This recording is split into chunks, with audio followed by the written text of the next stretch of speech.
రాష్ట్రంలోని ముస్లిం దూదేకుల సమస్యలు పరిష్కరించి వారి అభ్యున్నతికి కూటమి ప్రభుత్వం తగిన చర్యలు చేపట్టాలని ఆంధ్రప్రదేశ్ ముస్లిం Dudekula political joint action committee ప్రతినిధులు కోరారు.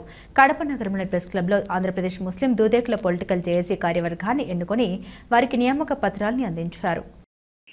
ఈ యొక్క సమావేశం యొక్క ముఖ్య ఉద్దేశం ఏమంటే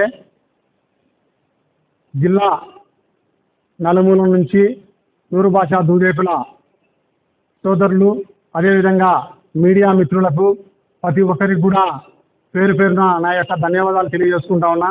ఈ యొక్క సమావేశం యొక్క ముఖ్య ఉద్దేశం ఏమంటే ఈరోజు నూరు భాషా దూదేకుల పొలిటికల్ జేఏసీ అనే ఆర్గనైజేషను రాష్ట్ర వ్యాప్తంగా కూడా ఈ యొక్క ఆర్గనైజేషన్ను జరపడం జరుగుతూ ఉంది.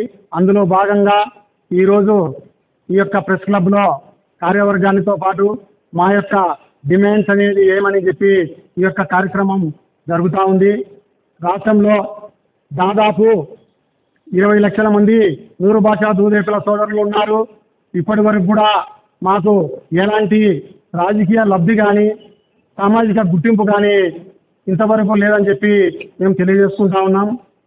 ఈరోజు రాష్ట్రంలో అనేక పార్టీలు రావడం జరిగింది.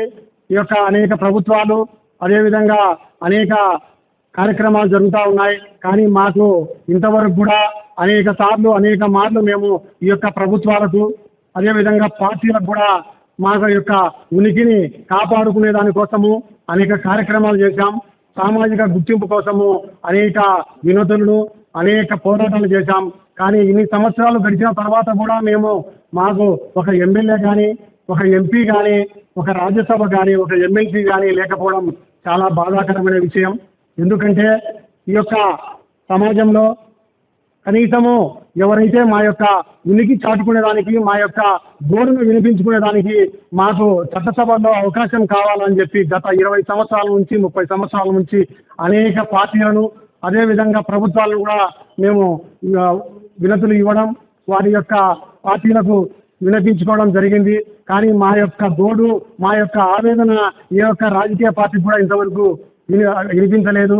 మా యొక్క రాజకీయంగా మాకు ఎలాంటి గుర్తింపు ఇవ్వకుండా ఆ విధంగా జరుగుతూ ఉంది. కాబట్టి గతంలో కూడా ఆనాడు 2014లో 1 లక్ష మందితో గుంటూరులో ఆనాడు చంద్రబాబు నాయుడు గారు ముఖ్య అతిథిగా వచ్చి ఆనాడు అక్కడ ఒక సమావేశం జరిగింది. ఆ సమావేశంలో కూడా ఆయన చంద్రబాబు నాయుడు గారు మీకు 5 ఎమ్మెల్యేలను 2 ఎంపీలను ఇచ్చి మిమ్మల్ని రాజకీయంగా ముందుకు తీసుకుపోతా అని చెప్పడం జరిగింది.